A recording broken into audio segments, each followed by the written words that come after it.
Hi, I'm Duncan Regehr. I played Ronin in The Next Generation and Shakaar in Deep Space Nine, and you are listening to Trek Untold.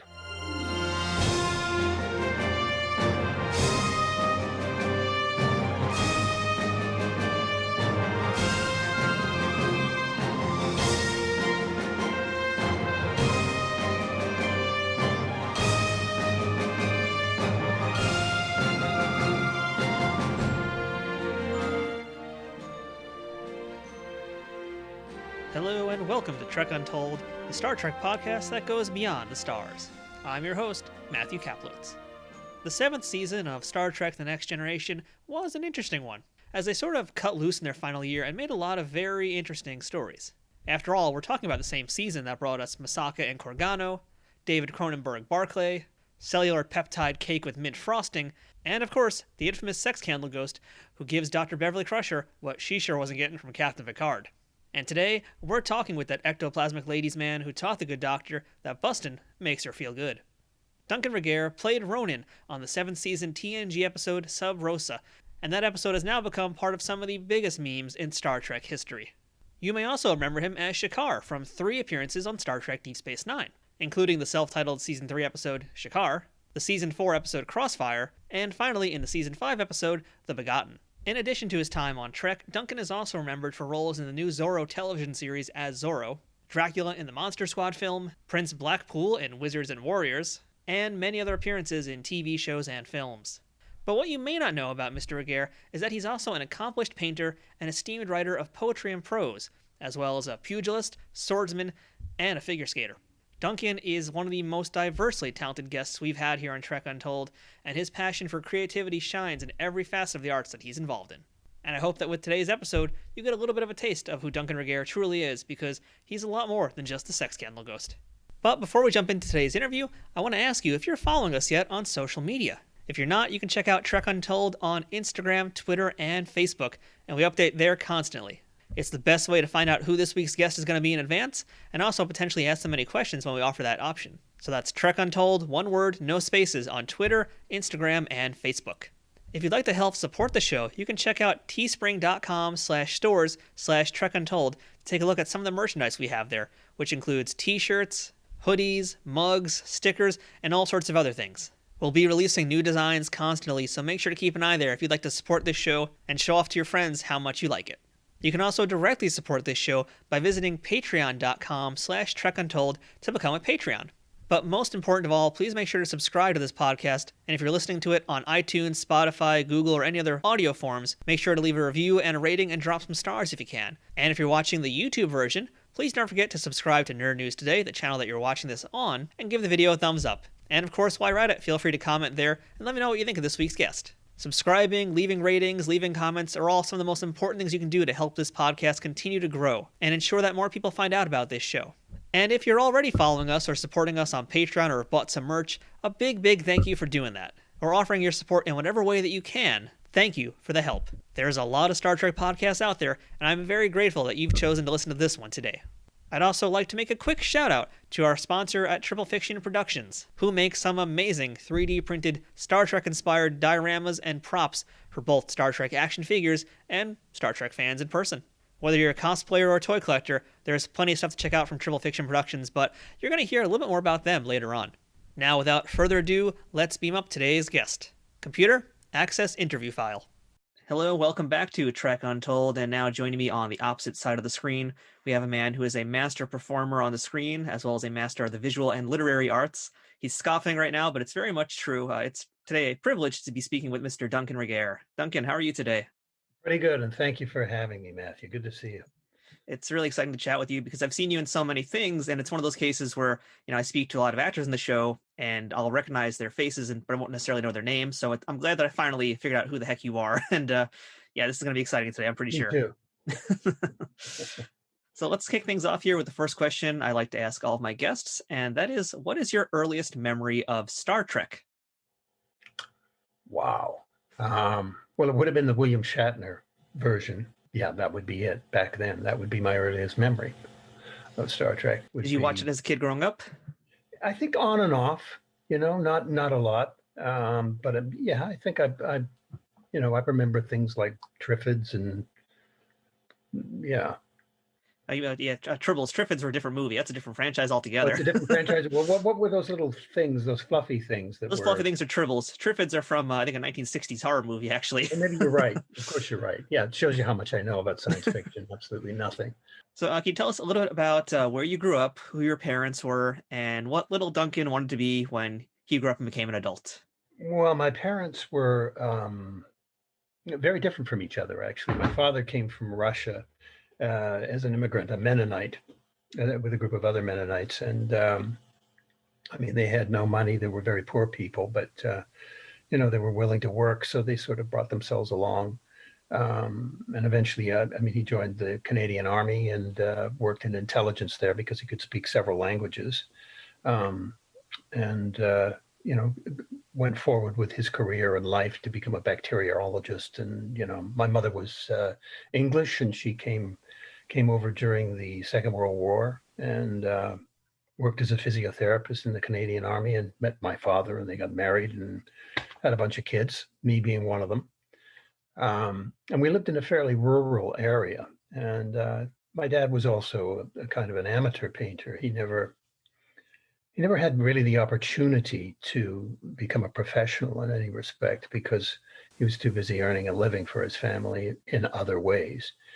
But he was always very encouraging to, say, if you want to paint something, here's a bunch of brushes and some paint, and go over there and stay out of my way and make something. So that was one way of learning about art. And my mother was very, very intelligent woman. She had a vast knowledge of literature and medicine. And I think she's probably responsible for instilling my interest in poetry and theater and literature, because I was fascinated by it from a very early age. And I knew very early on that I was going to grow up to be an artist, a painter. And I think by the age of 12, I was pretty much resolved to be an actor as well, and started, became a professional when I was 16 and started working in theater. So that's sort of the beginning of things. But I believe you were also doing some more physical things too, right? Like I know at some point you got into fencing. I'd read, maybe this is incorrect, but I read that you were involved in figure skating briefly. That's true. That's I true was. also. Okay. And I'd also heard that you were an Olympic boxing contender. So you were doing a lot of things. Yeah, no, I think the boxing came a bit later, obviously. Figure skating I was never drawn to. I was pretty good at it, but it wasn't something that I really stuck inside. It wasn't in my heart to do it. And I think, later going into boxing, somehow boxing seemed to be the antithesis of figure skating to me for whatever reason. And, or maybe I had these sort of Hemingway type issues with myself, having to prove myself in some way. So I got involved with that and did okay with it. So did you go to school to pursue acting or different type of arts? What was your outlook at that point? Uh, I did dabble a little bit with the Bastion Theatre School in Victoria, British Columbia, but not really very much, just maybe a few months, because I was working as a professional already at the age of 16 and, involved with Shakespeare. And it just went from there. I just sort of, even before I finished high school, I was already working. So how does a 16-year-old find Shakespeare and learn to understand and appreciate it? Well, as I say, my mother was influential in that area. She always made sure the literature was lying around, and I found it fascinating. Started writing my own works back then, and yeah, I just loved the language. So for a lot of performers we've spoken to on the show, they really enjoy the rush of being on stage. Some just perform the art of acting. Others prefer to just talk about the literary beauty in the words. For you, what was it that actually drew you to pursue acting, especially at this young age? What energy was forcing you towards that direction? I loved creating roles. I liked interpreting material and understanding the themes within a script and making it come to life. I think I was less attracted to the thrill of the crowd and all of that, although it is something that is quite magical when you connect with an audience and sort of become one being in a strange way. it is a collaborative. And I always used to say to fellow performers when, they'd say, well, the crowd out there is dead, they're just, it's not working tonight. We just can't get this thing off the ground. And I said, well, they're 50% of the equation. The audience is involved in this. So if it's an off night, maybe it's cold and rainy outside or whatever, or you know, whatever the energies are that are going on have some influence over how people will react to what you're doing on stage. So don't take the whole shoulder of the blame if it's not working that well. It's just what it is sometimes. As far as performing goes, were there any lessons that you picked up during these early formative years on stage that you've continued to use with you throughout your years? I think it is that connection with the audience. I mean, even with, people say connect to the camera for film, and the camera will find you. Obviously, that's how you kind of deal with it. But I think it's really important to remember that there is an audience out there at some level of yourself. We do an awful lot of stuff today where you just kind of, it's a form of behavior rather than acting, to me, at least for film and TV. And of course, that's dependent upon the script. If it's a lousy script, then, what are you going to do? But if it's a good script, you can really get into it intensely and find the role and be the role and make the magic. So, Duncan, do you remember what your very first professional TV gig was? And do you remember what it was like to go from that change from a stage to a set? My first experience was actually a film with the National Film Board of Canada in Montreal, and it was called The War is Over. And I played a shell-shocked sergeant coming home on a ship from the trenches, basically. And it's how his story unfolds. It was the early understanding of, this kind of post-traumatic syndrome in soldiers. And, I had some experience of that with my grandfather, who fought in both First World War and Second World War, and indeed in the trenches. And he wasn't too forthcoming with his experiences, but I could see, certainly by the time I was a teenager, that he experienced, extraordinary things in those two world wars, nightmares, the whole, and as an elderly gentleman, he would never talk about it, but he experienced some extraordinary things, I'm sure. He would have the nightmares, screaming and, reliving everything. But we treat it all differently today. We have a way of dealing with soldiers that have dealt with that kind of thing. And back then it was just suck it up and get on with it, So during this time, I digress. Sorry. No, that's my first film experience. So during this time period also, were there any actors that you emulated or that you admired that you wanted to try and be like, and that maybe got you more interested in acting? I liked several films. I think, Man for All Seasons was interesting to me. Beckett with, what's his name? It's gone for my Peter O'Toole and Richard Burton. And those were interesting films that were influential. But I was in the theater, so I was more drawn to that type of classical work at that time.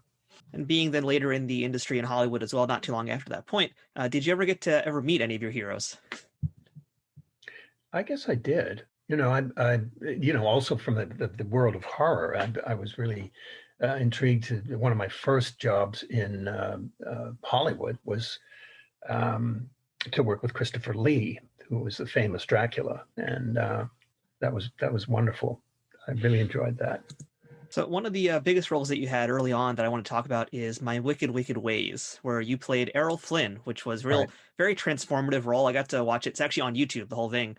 I got to watch it. It was amazing watching you transform from Duncan Regehr into Errol Flynn. Just see not just the physicality, but your entire persona. So I'm curious, how you achieved that transformation from Duncan into one of the most famous leading men in all of Hollywood. Good question. I was doing, I think, The Last Days of Pompeii at the time when they offered that part to me, and I had very little time to prepare for it. 2 weeks. I came back from London, and started work on research right away. And it was really one film of Flynn's that was of paramount interest to me, and that was Gentleman Jim. That's where the characters suddenly clicked for me, and I suddenly got an essence of Flynnishness out of that. Yeah, I think that was the key. And that film also featured a lot of folks who would go on to appear in Star Trek, like Denise Crosby, Dick Durock, Alan Oppenheimer, who we also know as the voice of Skeletor. Do you remember ever working with any of those folks, or any other folks who went on to be in Star Trek? I know you're not a big Trek fan necessarily, but did you recall any of those people? Well, from then, but not now, right? Yeah, I haven't seen them for years. Do you remember working on set with them at all? Not particularly. I mean, we are talking about something that's about 30 years ago. It's only So 30 years. yeah, what the heck? Come on, Duncan. Where's your memory? Sure. I mean, I remember faces and try to put names together and that sort of thing. If they remembered something, I might say, "Oh yeah, I do remember that." That kind of thing. So Errol Flynn, again, he's also known for being the sword fighter in so many of his films. And for you, again, coming from this fencing background, I'd like to learn a little bit more actually about that.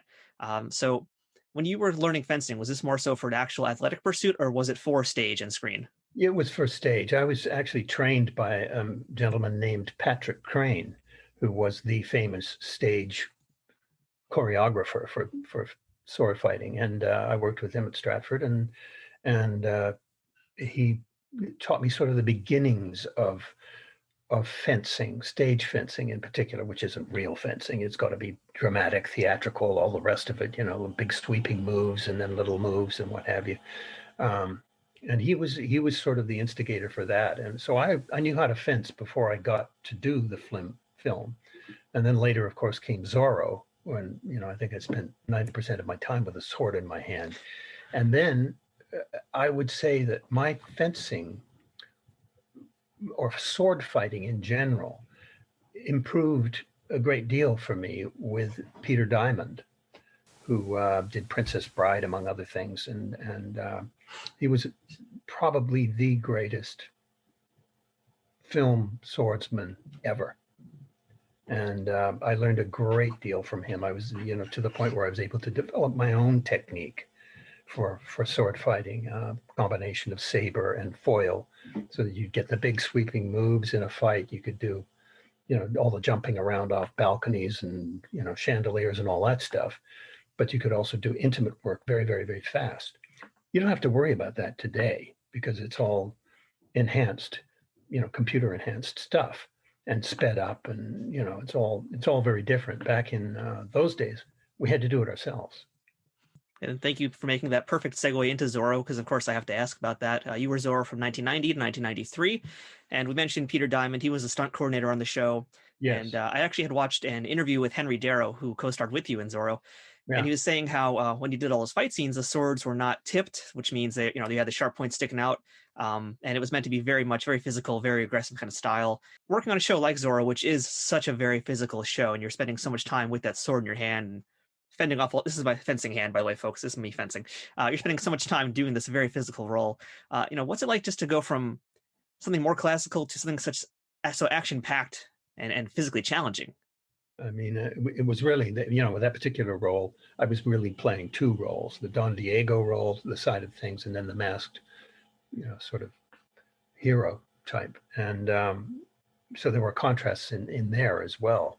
But it was a combination of everything that I sort of knew how to do, which is probably one of the reasons why I got the part, was because I could ride horses. I owned horses and I raised horses, and so I could do all of that type of work that was required, and I knew how to fence, so that was okay. I had all those things at my disposal, and the physicality of the part was a wonderful investigation for me. As sort of traditionally we think of Zorro as the fox, which is what Zorro means in English, is the fox, but I sort of treated the character more like a panther.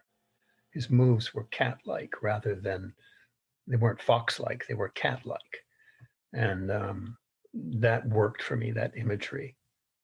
And, and also encompassed it into the sword fighting. There was always kind of a sense of I wanted a sense of humor with it. So there was a whimsicalness to his approach to things, and absolute confidence in any fight that he was in, that he would ever be in any kind of danger.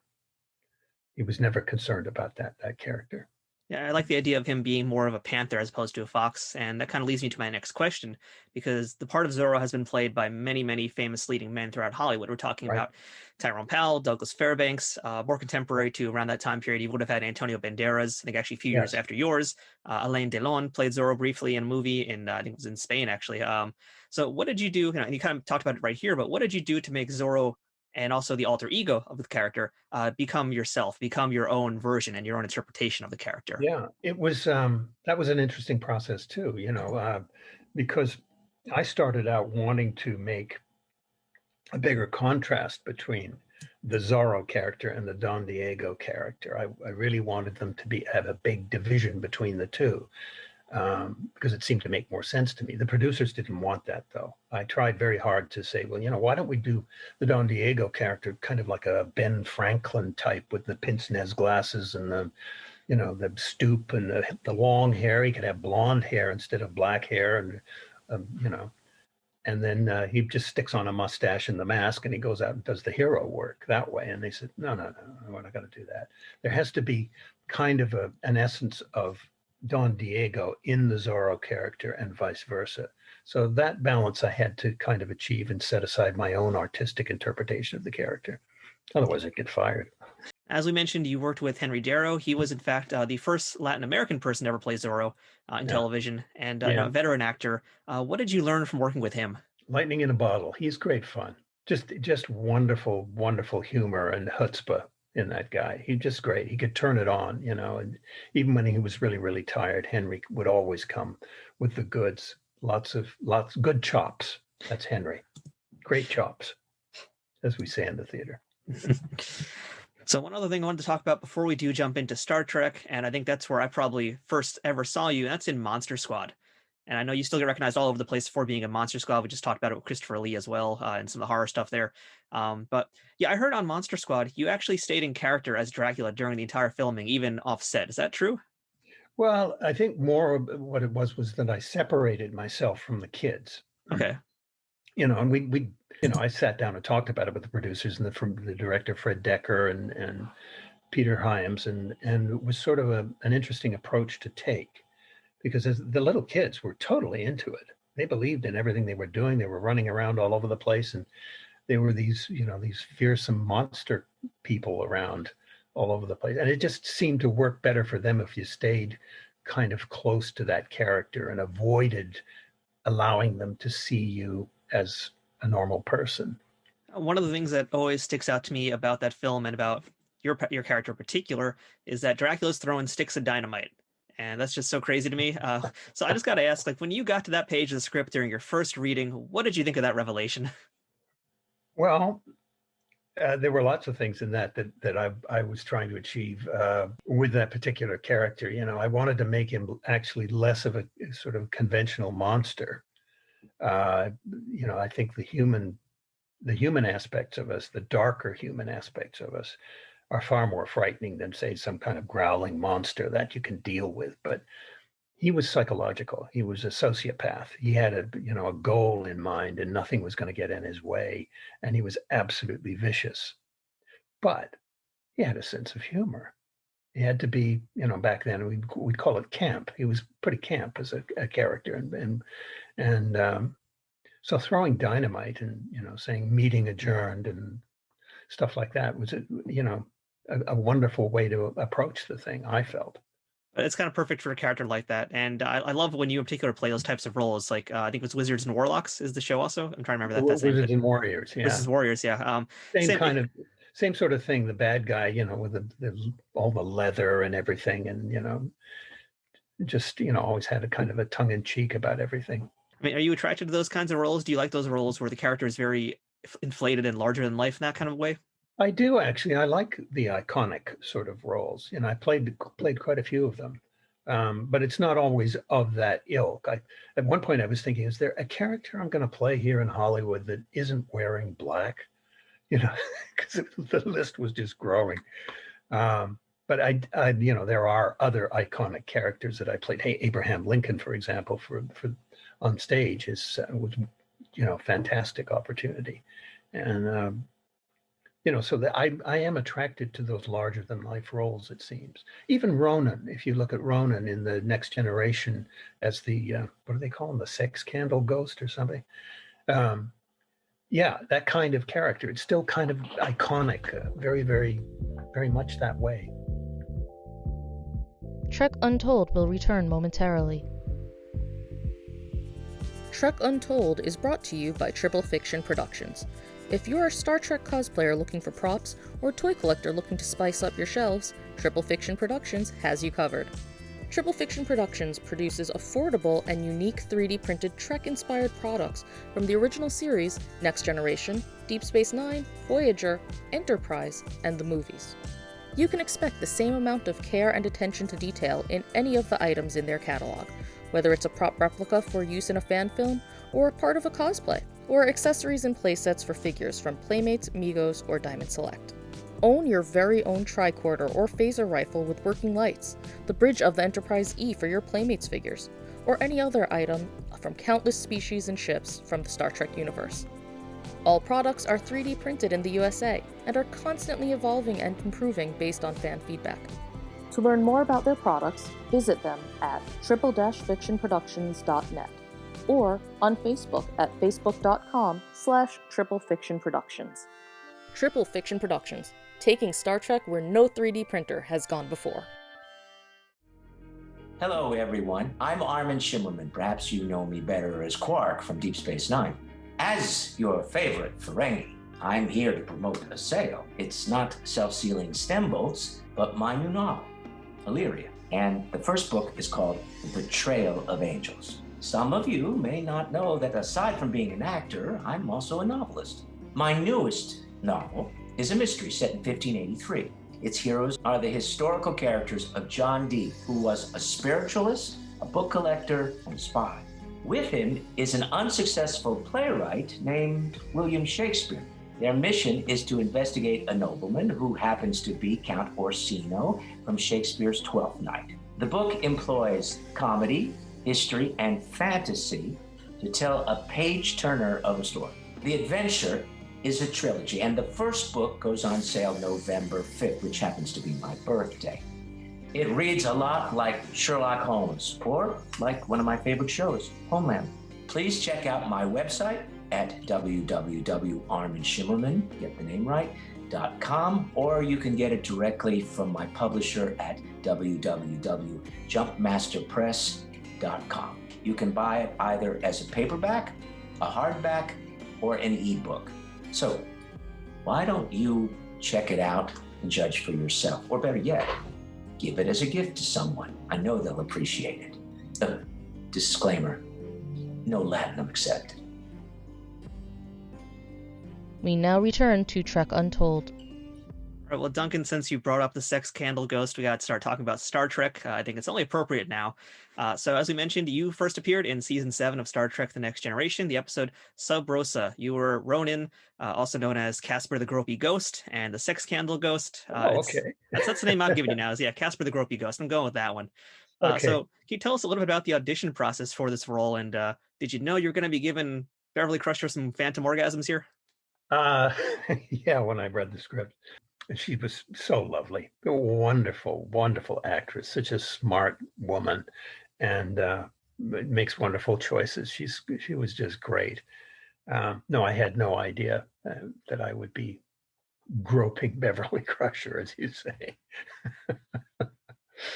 Yeah, the interesting thing I find about the show also is that we're talking about Star Trek. This is a show that takes place in the future, but this episode in particular, it's much more like a period piece.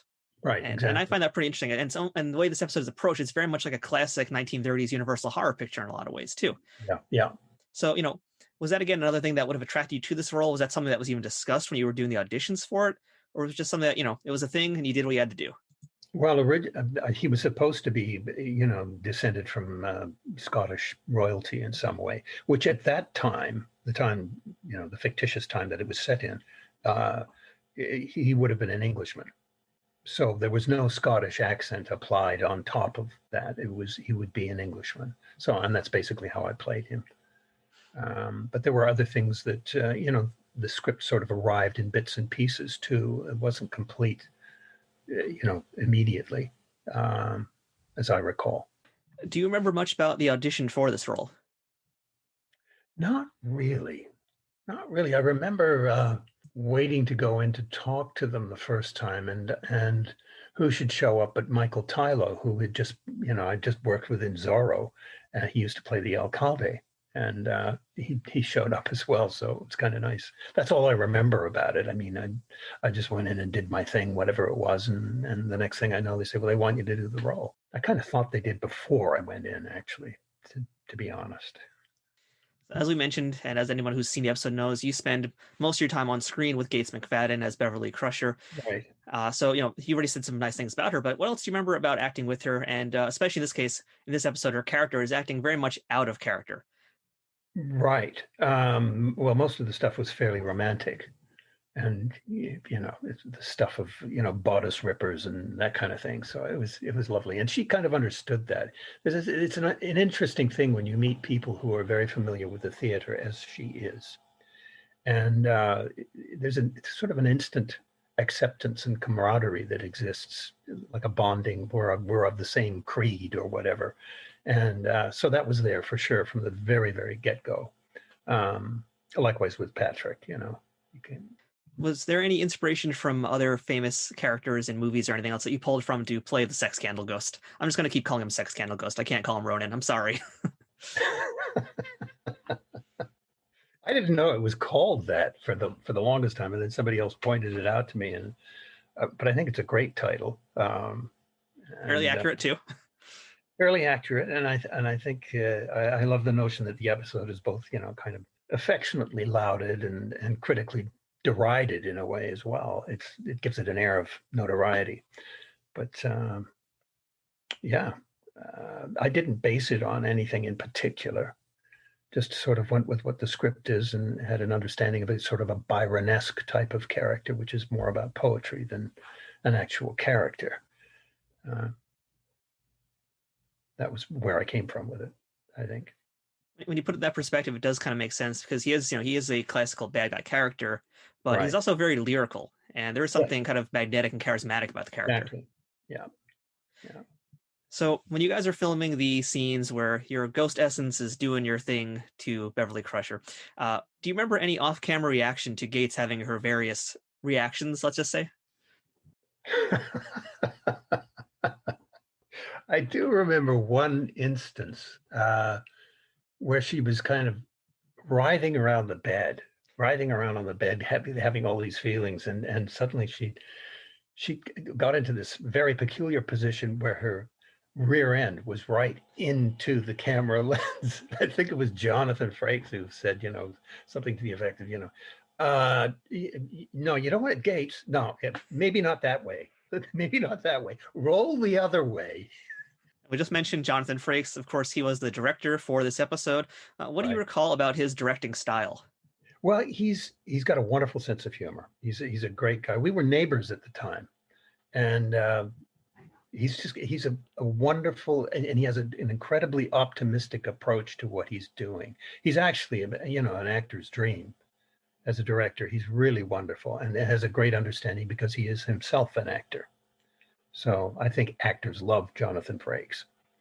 And since we did mention that you are kind of already aware of the fan reaction, I mean, are you surprised that it's had this much of a reaction this many years later? It's still talked about. I'm in all sorts of Star Trek groups on Facebook. Really? And at least once a week, if not more, I'm seeing somebody bring up Sub Rosa. It just comes up. And they even joked about it in the Star Trek Lower Deck show recently. Wonderful. I had no idea. That's great.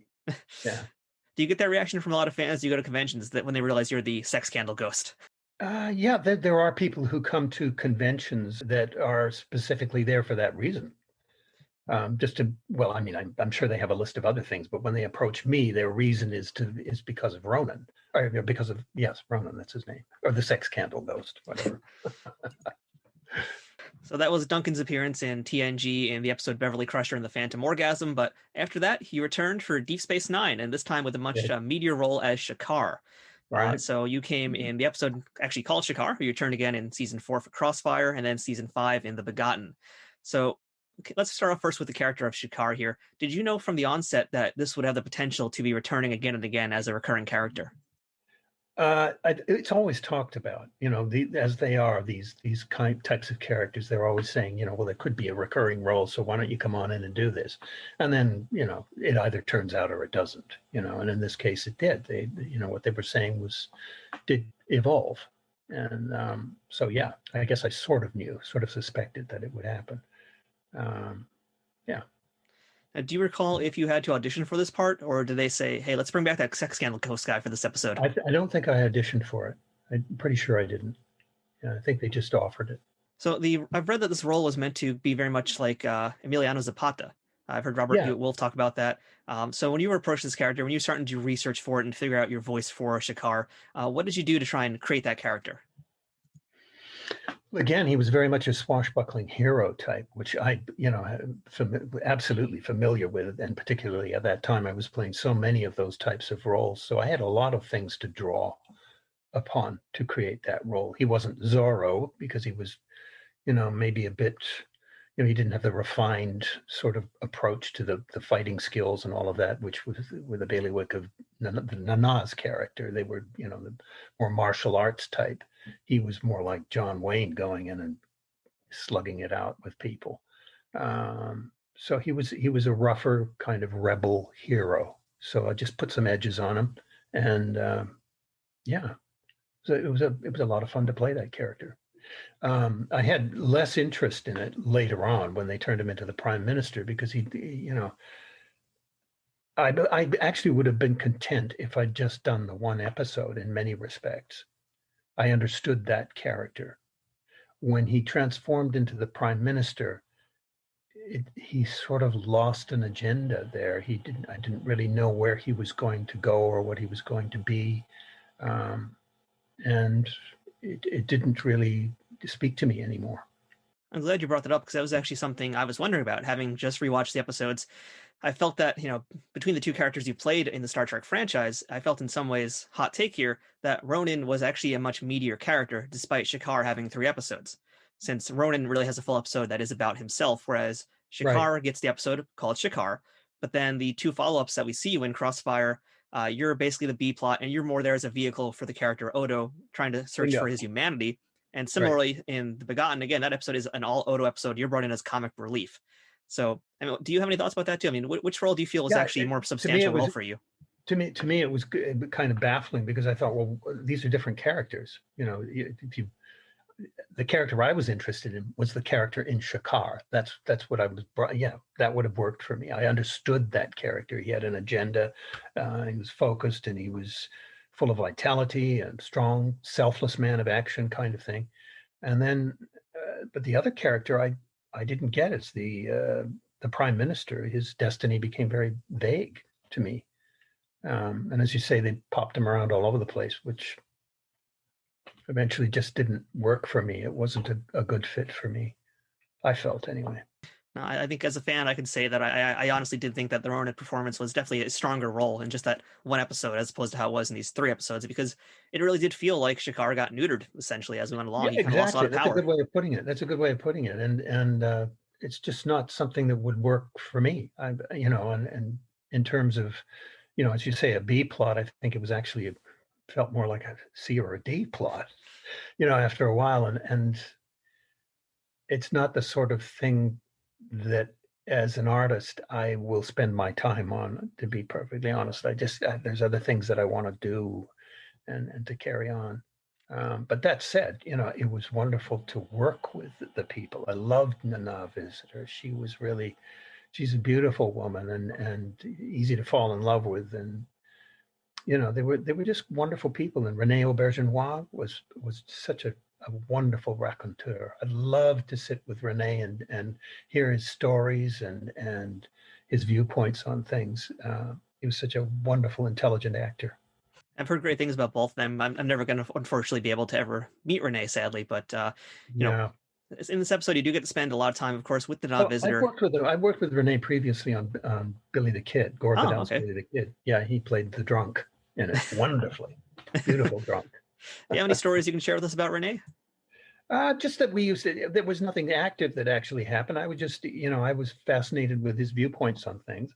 I love people who have ideas. I love to listen to ideas all the time. And he certainly had them. And, political or otherwise, he would come up with, lots of different viewpoints. And I enjoyed that aspect of him. Likewise with Nana, she took an interest in my art, and we did a little bit of socializing, not too much, but I think she came to one of my exhibits in Santa Monica. Yeah.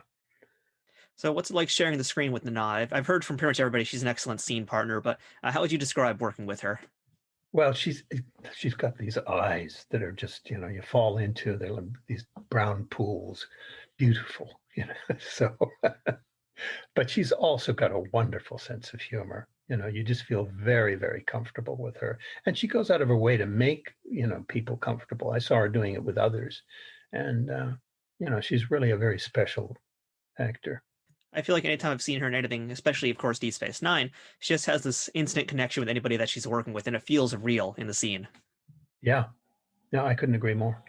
So the episode Shakaar that we've been talking about as well, that was mostly filmed in Bronson Canyon. And I heard that, in particular, the days you guys were shooting there, it was extremely cold. Do you recall anything about the first episode you appeared in and all the outdoor scenes you guys filmed? Yes. I remember trying to get warm by drinking coffee, what I thought was coffee. And I love coffee. I've just come back from Spain and, drinking all this wonderful stuff, probably too much. But they had the coffee urns out there in the first thing in the morning. And I thought, well, I'll go and fill up on this stuff. And, there's two different urns, one for decaf and one for caffeinated coffee. So I'm pouring in, drinking this stuff all morning. And before we actually got to my first scene with Nana, I had the worst headache I've ever had in my life. I couldn't understand why I had this headache. I found out later that they'd made a mistake with the coffee. They put the decaf in the caffeinated urn, and the little orange tab on the thing. Yeah, I wasn't getting the real goods that I was used to every morning, so I ended up with a coffee sort of headache. That's what I remember about it, trying to get through these scenes with Nana, who was quite wonderful, but I could barely move. I was so blasted with a headache. And especially for the episode where you're running around up and down canyons and hills and all sorts of things. That sounds like a rough day. Absolutely dying. So since you're one of the actors who has been on TNG and Deep Space Nine, how would you describe differences between the sets? And I don't mean the actual physical locations, but the feeling on set. Oh, I guess they're not that much different from each other, I don't think. I mean, I didn't have enough experience on Next Generation to know. It was all interior. And the Deep Space Nine, there was some exterior that I was involved in. There's that difference. But yeah, I didn't really notice too much difference. I wasn't concerned about those sort of things anyway, really. So in your last DS9 appearance, most of that episode was spent with Nana Visitor, but you also have spent some time with Colm Meaney and Rosalind Chow. Can you recall anything with them? Because that was basically, as we mentioned before, kind of a scene that was meant for laughs. It was you at the day that Kira is giving birth, and you're all trying to keep yourselves quiet, but meanwhile, you and O'Brien, Colm Meaney, are just arguing back and forth the whole time. Do you recall much about working with Colm? And Rosalind, I should say. Colm and Rosalind. Well, they're both wonderful actors. What can I say? And she's just was such a gentle kind of giving person, and Colm is absolutely dynamic. He's all over the place. And I don't mean that in a bad way. I think he's very, very sharp. When I say being all over the place, he doesn't miss a thing. It made for a kind of a difference of the two individuals. She was very, very gentle and almost Zen-like to me in her approach to things. She was just lovely. Yeah. As we mentioned, The Begotten is the final appearance of Shikhar, and the breakup between Kira and Shakar happens off camera. It's talked about basically in passing in an episode. But was there ever any mention of bringing you back to do the breakup on screen? I don't think so. I think I'd moved on. I was involved in something else, another film. I mean, I've heard about this, but I didn't know anything about it at the time. I just had sort of moved on. Now, when any of these episodes that you did in Star Trek first aired, or since then, I should say too, have you ever watched them back? Have I ever watched them again? Yes. Yeah, I've seen the Shakaar. I don't think I've seen the Deep Space Nine stuff. Maybe. Oh, I mean, Shikhar. Yes, I've seen the Shikhar episode and I've seen Ronin, but I think that's about it. Yeah, the rest, I'm trying to remember the rest. Are you the kind of actor that likes to watch your past performances, or do you prefer to stay away from it and move on? I just kind of move on. Is really me. I mean, I'll go and look at rushes and things like that if I'm asked. And I mean, I don't know what people do now about that sort of thing, but if somebody wants me to see something or to work on something, and I'll go and look at it, of course. You know, but I don't spend a lot of time looking at myself on the screen. I haven't even seen half of the Zorros that I did. Not even half. Maybe not even a quarter of them. Very few. Were you ever called back to audition for any other roles in Star Trek, or did you have the desire to ever come back in the other franchises? I don't think so. I mean, prior to those two roles, I think I'd been asked but wasn't available. Yeah, I think it's a long time ago. So one other thing I want to discuss here today from your acting career is this is another oddity for you, Air Bud 3. I have to ask you about that today. I can't let you walk out of here without discussing Air Bud 3. What do you recall from that film? Because I don't even know where to begin with Air Bud 3. Um, it's about a dog, right? That's not with the dog who I remember the puppies. I remember a lot of puppies, which were delightful. And a character that was completely bizarre and, sort of a nerdy father type I was playing, and he gets locked in a closet. He's totally hopeless. And it was fun to do, a bit of a contrast. But yeah, it was just a lark, fun to do. Shot it in Vancouver. Must be nice, the easy commute. Easy commute for me. Yeah. So let's jump ahead now, and I'd like to spend a little bit of time discussing your literary and your art career because typically we talk about a lot of acting, that kind of stuff on this show, but you are truly a Renaissance man of the arts, and I'd love to hear a little bit about your art, what you do. You've got several books that you've published now. I know you've got one I think coming out as well. So let's just start first things first. Talk to us a little bit about, if you can, to our viewers, describe what you would call your art. I know it's a very big, broad question, but I've been watching a lot of YouTube videos and trying to get my head around it as well, and looking at the various evolutions of your artwork from the '90s to I guess now, whatever I can find. There's definitely, I feel like, a lot of changes, a lot of evolution, a lot of growth. But these days, how would you describe it to someone who's looking at it for the very first time? Well, it's I would say I've moved through a great many different series of works. Even changing styles. Which drives my dealers crazy, but because they like to latch on to something that they can market and have a common theme to it and everything, and that kind of locks me into it. It's like saying, you've got to play this role for the rest of your life, and I'm more interested in finding some versatility with that and exploring different themes and philosophies, and that's how what comes through, I think, in my work. It's always a study of the human condition. Most of my work is figurative, whether it's sculpture or painting or drawing or whatever. But moving through various series, I mean, in the last 5 decades, we actually sat down at the gallery and tried to figure out how many different series of paintings, not how many paintings, I can't count that, that's thousands, but certainly different series of works.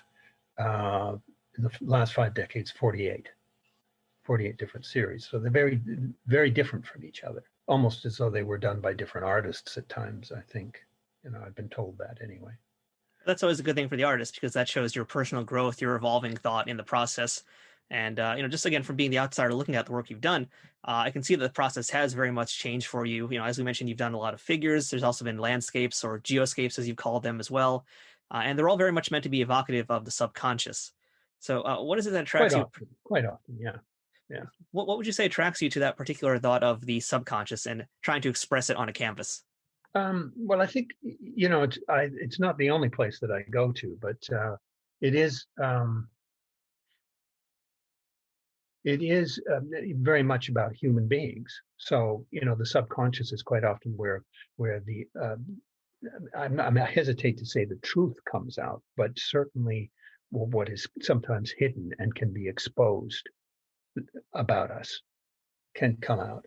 But I painted other things that are much more related to our social environment and politics, even at times, religion, and it's just moving through various phases of these things and working with them. Yeah, I mean, there's a lot there, and it manifests in poetry as well. I don't really write poetry or write prose that is directly related to a specific piece, but you can find relationships between the written work and the visual work, but they're not for each other in any way. In other words, the poetry isn't a description of a painting, and the painting is not, a visual of what's written there. I watched a few interviews that you've done discussing your artwork on YouTube that I've found, and you've talked a lot about the process of how you gesso your canvas, how you basically prepare your canvas to be painted on. It's a very meticulous process, and I find that a lot of your work that I've looked at, it is very, very much meticulous is a good word I like to use for it because there's a lot going on. They're very complex pieces, but on the same token, you're also working with the subconscious, and that's a very that's a very immediate kind of thought. So I find that to be an interesting contrast to go from basically something that's meant to be so immediate to an artistic process that is very, I don't want to say long or drawn out because that's not what I mean to say, but something that's got a lot of prep work into it and a lot of thought behind it. It's just an observation I had. I don't know if you have any comments about that. Well, it is one way of working that I've employed over the years. I mean, I don't have a set way of preparing anymore, but there was certainly a time when I employed a lot more of what we call automatism, which is, grew out of the surrealist movement. And it's very, very valuable. You can use it in writing or you can use it in painting. That the idea being that the imagery that comes forth is what you intended anyway, even though it sort of happens in spite of yourself. It comes out. Yeah.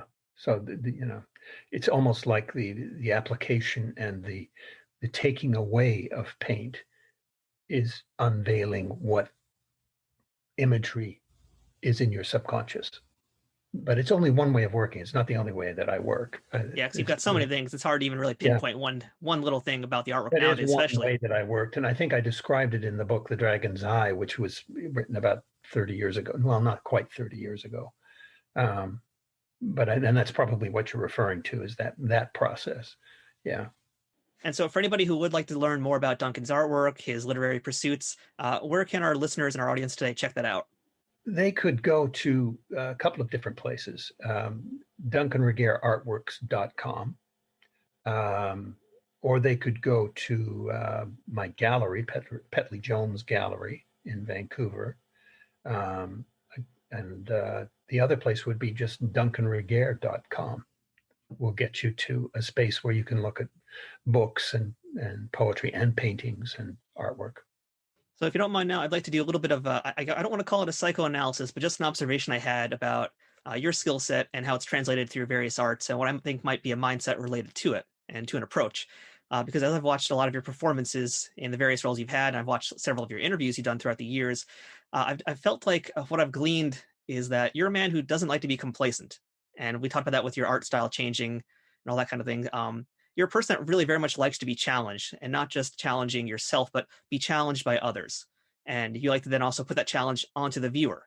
And in fact, there's one piece in particular that I like to think of, which I don't remember the name of, you have to help me out with it. It was a piece from a few years ago where you had the heads that were on podiums and there was a little gong and you were supposed to go around and hit those. And I felt like it's literally you're challenging the viewer to do that, to take action and do this thing. And you're basically seeing, are they going to do it?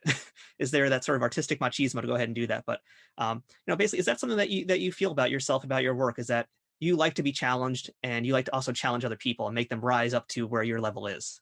I think it's probably part of my nature. It's not something that if I'm challenging people, I guess it becomes challenging because look, with art, it's always about what the viewer gets from the work. It doesn't matter what my intent behind the work is. It's how it's viewed. And when people, talk about it afterwards, they always ask me questions like, what were you thinking when you painted this? And I turn it back on them and say, well, what do you think I was thinking? Because it's your reaction that will tell the truth. And quite often I find that tells me more about the viewer than anything else, simply by the question they ask about the piece, the particular piece that they're looking at, and if they're challenged by it. And we're talking specifically about the theme of the piece. I mean, I get a lot of questions like, oh, where'd you get the frame? That kind of thing, which is kind of not, in a store.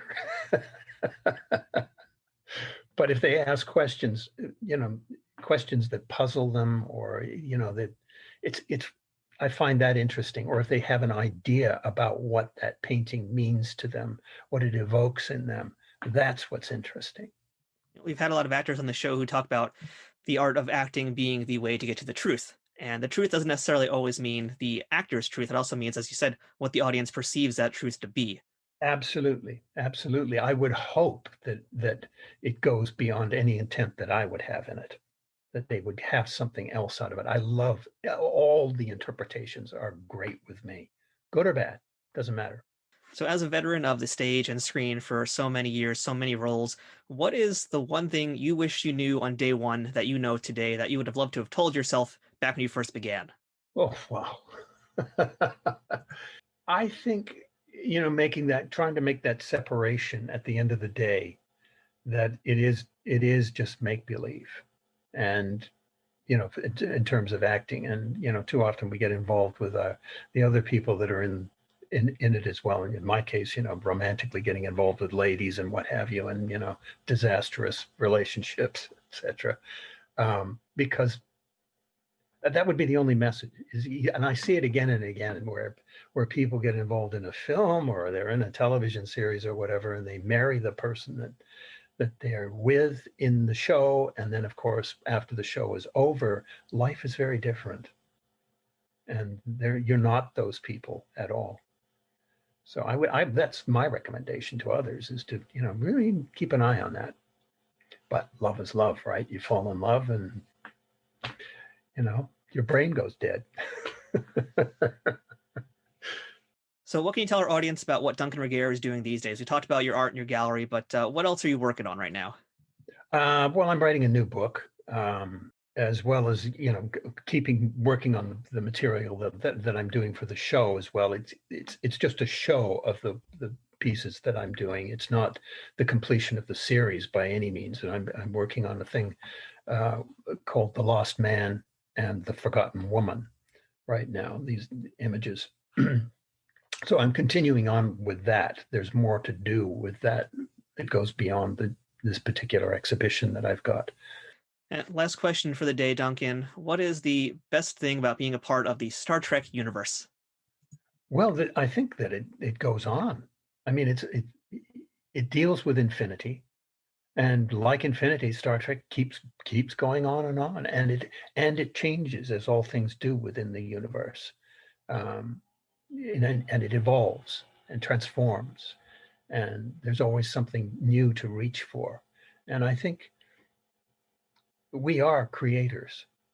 We are searchers. We are explorers as human beings. That's the common thread throughout all of us. I think, a lot of us are just going to stay kind of brain dead, but, most people, I think, would prefer to be creators and explore new frontiers.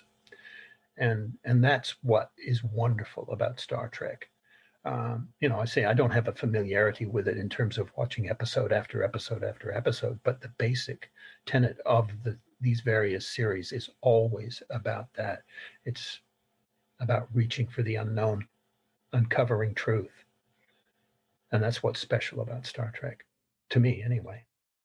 So Duncan, thank you so much today for sharing all your stories from Star Trek, from all the other things that you've worked on, and telling us also a little bit about your art career and your literary pursuits as well. And folks, do make sure you check out all those links that Duncan mentioned. We're going to have those below in the show notes, so you can make sure you click on over to those, check out his books, check out all of his work if you haven't before. It's some very fascinating stuff. I think you all enjoy it. Duncan, thank you so much again for your time. Really appreciate it. It's been wonderful. Thank you too, Matthew. It was a real pleasure. Thank you. That was our chat with Duncan Regehr, an artist extraordinaire in every sense of the word. If you want to see some of Duncan's art or check out any of his books, there's going to be some links in the show notes, so do make sure you take a peek there if you're interested. The character of Shikhar had 3 appearances in Deep Space Nine, but the writers tried to have him show up a few more times, and there were some unused bits for some of the episodes he was in. In an earlier draft of Crossfire, a fireball would be hurtling down towards Shakar and Kira, and Odo would have to choose who to save. Ultimately, he chose to protect Shakar for the sake of duty, despite the fireball nearly killing Kira. Duncan was also planned to appear in the episode Body Parts, to have an intimate conversation with Kira about her having Keiko O'Brien's baby. And he was also part of an unused DS9 script called Patriots, where Jake Sisko discovers a political scandal involving Shikhar that would have shook the Bajoran government to its core. Now, while that episode didn't make it to air, it was in fact rewritten into the now famous In the Pale Moonlight episode. Now, as for the fate of Shikhar after Deep Space Nine, well, if you follow the books at all, and big spoiler alert here, Shikhar was in the DS9 relaunch novels and was, well, promptly assassinated during the ceremony for Bajor's entry into the Federation. But it was probably a good thing because, as it turns out, Shikhar was in fact under the control of some little parasites that you may remember from the TNG Season 1 finale, Conspiracy. Yeah, those little guys did come back, and we could do a whole show about them one day, but that's a whole other episode. Thank you for listening to this week's episode of Trek Untold. If you aren't already, please make sure you're following us on Twitter, Facebook, and Instagram at Trek Untold. And if you'd like to watch the video version of this podcast when available, make sure to check out youtube.com/nerdnews today. And don't forget you can also check out teespring.com/stores/Trek Untold. Check out all the Trek Untold merchandise we have, or consider supporting us on patreon.com/Trek Untold. Any contribution you can make helps keep this ship running at optimum power. But even just listening to the show and telling your friends about it does a pretty big thing for us too. So please leave a rating and review if you're listening to this in the audio form, or give the video on YouTube a thumbs up and sub to the channel. There's no wrong way to help Trek Untold out, so whether you're just dropping a review, giving us ratings, or if you're able to offer us any support monetarily, we thank you so much for doing that, and we also thank you for again choosing to listen to Trek Untold. Once again, thank you to our sponsor, Triple Fiction Productions. If you'd like to send us some feedback, suggest a guest, or ask to be booked as a guest on this show, or provide a sponsorship opportunity at Trek Untold, please email me at trekuntold@gmail.com. I'd love to hear from you and hear your thoughts on what you thought about this week's episode and our guest. I'm Matthew Kaplowitz, this has been Trek Untold, and until next time, fortune favors the bold.